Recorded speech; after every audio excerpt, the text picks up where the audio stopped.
guys, I'm here and welcome back to my channel. Today, I'm so excited to go home. My kids are waiting for me and they are asking me to make a homemade milk bread. This is so soft and fluffy. So, if you want to learn, just keep on watching. See you in my kitchen.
If you are new to my channel, make sure to subscribe and click the bell.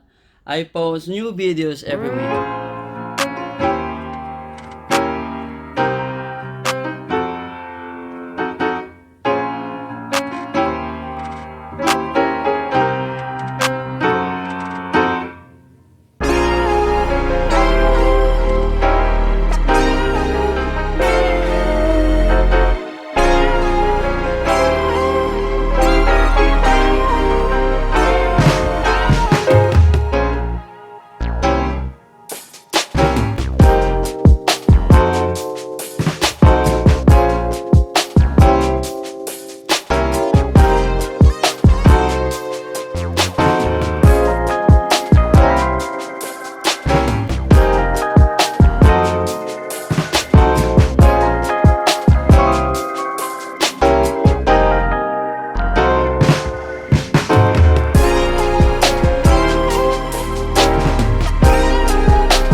thank you for watching, guys. I hope you enjoyed the one. And if you have any questions in the comments, leave them below. And if you like the video, why not like it and share it with your friends. And please subscribe to my channel. Thank you.